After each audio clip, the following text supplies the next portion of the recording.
My fiancé confessed, I hired a private investigator to test if you'd cheat. I said, interesting. Then I hired the same PI to investigate her. When he showed me the photos of her book club every Thursday, she suddenly wanted to talk about trust. I, 31 male, was engaged to Bethany, 29, for 8 months, together for 3 years total. Wedding was supposed to be in 4 months. Keyword was.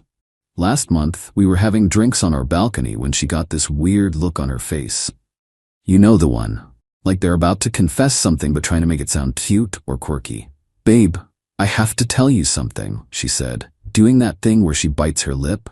Promise you won't be mad? I hate when people say that. It's basically announcing they did something worth getting mad about. What is it? She giggled. Actually giggled. So, remember last month when that woman kept showing up at your gym? The one who was always asking you for help with equipment? Yeah? That was Rochelle. I hired her. I put down my beer. You hired her for what? She's a private investigator. Well, sort of. She does loyalty tests. I paid her to see if you'd cheat on me. I stared at her for probably 10 seconds, just processing. You paid someone to try to seduce me? It wasn't like that. She grabbed my hand. I just needed to know before the wedding. My friend Chloe did it with her fiancé and found out he was on dating apps. I needed peace of mind. And? You passed, obviously. You barely talked to her. I'm so relieved, babe. Now I know I can trust you completely. The irony of that statement would hit different later. I took a sip of my beer. Interesting. You're not mad? I'm processing. She launched into this whole speech about how her ex cheated, how her dad cheated on her mom, how she just needed to be sure, how it was actually a compliment because now she knew I was one of the good ones. I nodded, smiled, changed the subject to wedding planning. That night, while she slept, I found Rochelle's business card in Bethany's purse. R. Monroe, Discreet Investigations and Loyalty Verification. I saved the number. The next morning, I called Rochelle from my car. Mr. Foster? I wasn't expecting to hear from you. You know who I am? Of course. You're my most boring case ever. No offense. 3 weeks at that gym and you barely noticed I existed. I need to hire you. Silence. Then to test Bethany? No, to follow her, specifically on Thursday nights. Her book club nights? You know about those? Rochelle laughed. She mentioned them constantly when explaining your schedule to me. Every Thursday, 7 p.m. to 11 p.m. Said it was sacred time with her girlfriends. Can you do it? Honey, I can do anything, but are you sure you want to know? I'm sure.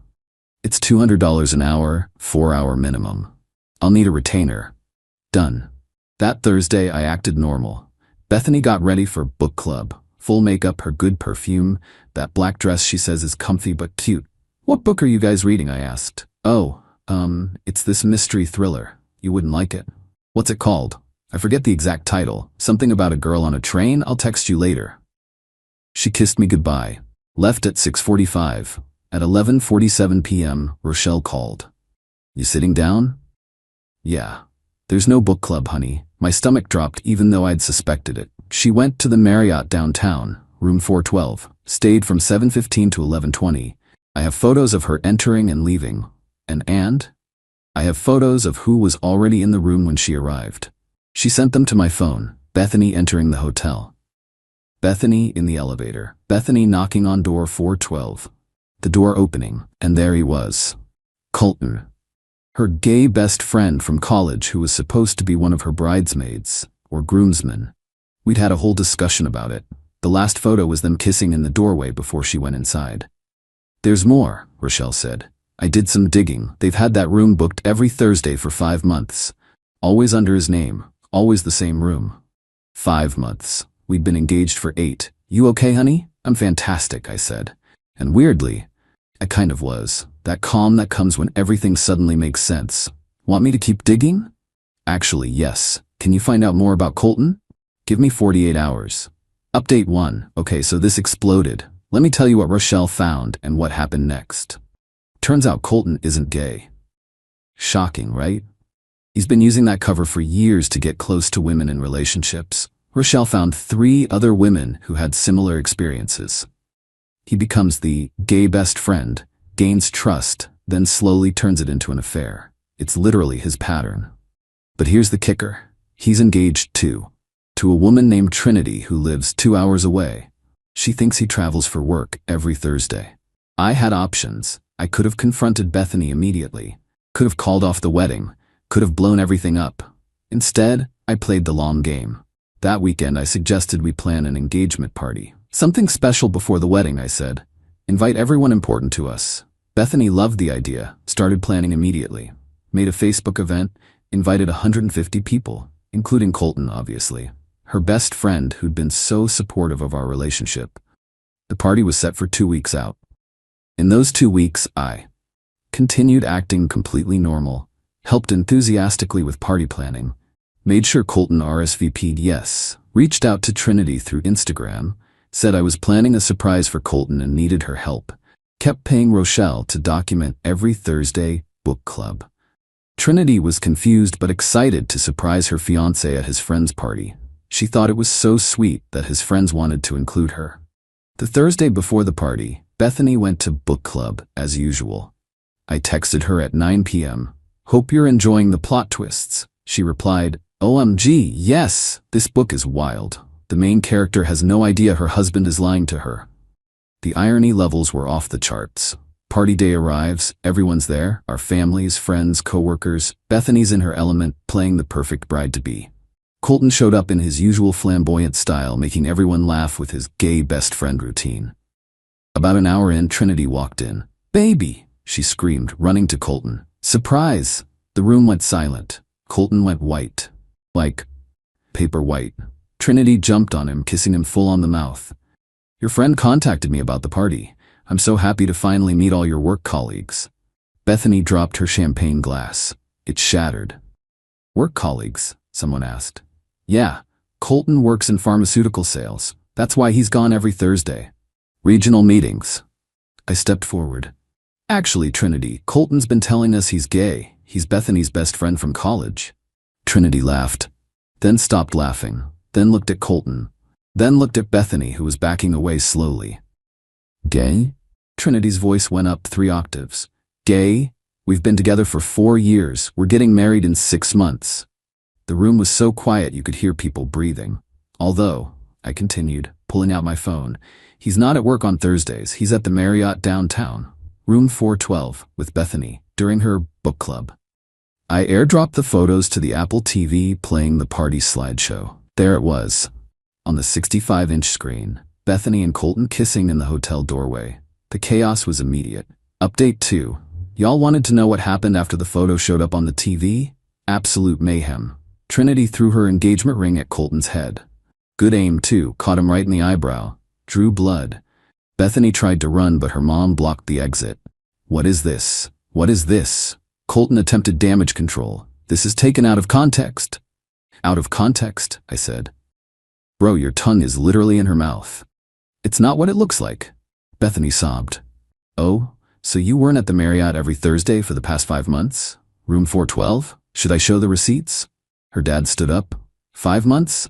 5 months? My mom, God bless her, walked up to Bethany's mom. I want every deposit we put down for this wedding refunded. Every penny. The party cleared out in about 10 minutes. Except for immediate family and Trinity, who was destroying Colton verbally in ways I didn't know were possible. Girl had receipts of her own. Turned out she'd been suspicious and had checked his credit card statements. The Marriott charges were there, but he'd told her it was for client dinners. Client dinners? In a hotel room? Bethany tried to approach me. Can we talk about this privately? No. Please, this isn't what you think. You mean you weren't sleeping with your fake gay best friend while hired a PI to test my loyalty? Because that's what I think it is. She went pale. How did you know about Rochelle? Rochelle told me, right after I hired her to follow you. Her mom gasped. You hired someone to spy on my daughter? No, I hired the same person your daughter hired to try to seduce me. Difference is, I actually had something to find. Bethany's dad looked disgusted. Not at me, at her. We're leaving. Bethany, get in the car. Daddy, please. Car. Now. As they were leaving, Bethany's sister, who'd been suspiciously quiet, said, I knew about Colton. Everyone froze. What? Bethany turned on her. I saw you two at Starbucks last month, making out in his car. I told you to stop or I'd tell. You said it was ending? And you didn't tell me? Their mom was now yelling at both daughters. They left in a mess of screaming and accusations. Trinity was still there, crying. I gave her a water bottle and called her an Uber. Before she left, she said, "Thank you. This is horrible, but thank you." Found out later she drove straight to the apartment she shared with Colton, threw all his stuff off the balcony and changed the locks. Queen behavior, honestly. But Bethany wasn't done. Oh no. The entitlement was just getting started. Update 3. Bethany went into full damage control mode. But instead of apologizing, she decided to flip the narrative. First, she called my mom crying about how I violated her privacy and set her up to fail. My mom literally laughed and hung up on her. Then she tried my dad, saying I was controlling and manipulative and she was scared of me. My dad, who's the calmest person alive, told her to stop calling or will consider it harassment. When that didn't work, she went nuclear. Started telling anyone who'd listen that, 1, I was abusive and she sought comfort in Colton. 2, I hired the PI first and she only did it in retaliation. 3, the photos were edited. 4, Colton assaulted her, and she was the victim. 5, I'd been cheating with Rochelle, the PI. Most people didn't buy it, but some did. I started getting texts from random people about hearing her side. Then she played her biggest card. She called my work. I'm an accountant at a medium-sized firm. Nothing fancy, but I like my job. She called HR claiming I was harassing her and creating a hostile environment, even though we don't work together and never have. HR had to investigate. I showed them everything. The texts admitting to the affair, the hotel receipts Rochelle found, the confession about hiring the PI. They closed the case in a day, but it was embarrassing. That's when I decided to stop playing defense. See, Bethany's a real estate agent. Her whole business relies on her reputation and social media presence. She's always posting about integrity and trust in her business. So I made my own post. Simple. Just facts. For anyone wondering why the wedding is off, Bethany hired a PI to testify I'd cheat. I passed. Then I hired the same PI who discovered she's been having an affair with her gay best friend every Thursday for 5 months. I have receipts. I wish her well. I tagged no one, posted no photos, just facts. But people started commenting. Former clients, other agents. One woman wrote, "OMG, she sold us our house while sleeping with my cousin's husband. He pretended to be gay too." The comments went viral in our local community. Turns out Colton had a whole pattern and Bethany wasn't his only conquest. Her broker called her in for a meeting. She was put on administrative leave, pending an ethics review. But the best part was when Colton's other victims started finding each other. They created a Facebook group, Survivors of Colton's Gay Best Friend Act. 12 women joined in the first week. Bethany called me screaming, "You ruined my life." No, you ruined your life. I just stopped keeping it a secret. I'm gonna sue you for defamation. Please do. Discovery would be hilarious. She hung up. But she still wasn't done. Final update. The last 3 weeks have been a journey. First, Bethany tried to salvage her reputation by claiming she was polyamorous and I was polyphobic. Posted this whole thing about how she was exploring her identity and I was too closed-minded to accept her journey. Someone commented, "Isn't polyamory supposed to be consensual and honest?" She deleted the post. Then Colton threw her under the bus completely. He went on his Instagram and claimed Bethany seduced him and he was confused about his sexuality.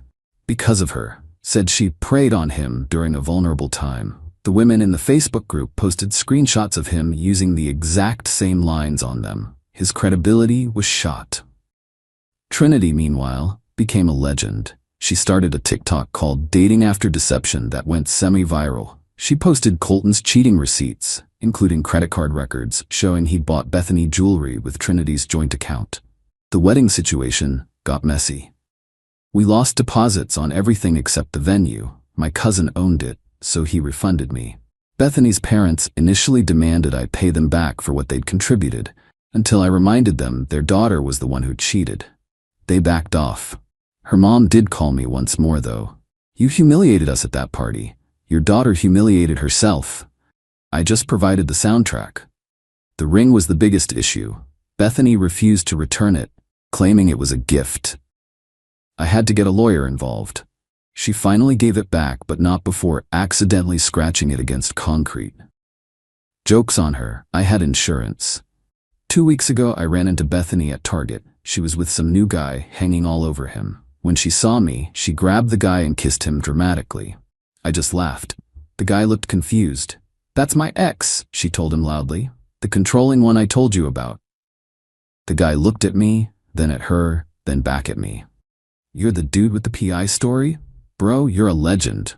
My boys and I were dying at that engagement party video." Yeah, someone had recorded the reveal and posted it on Reddit. That's actually how I found this sub.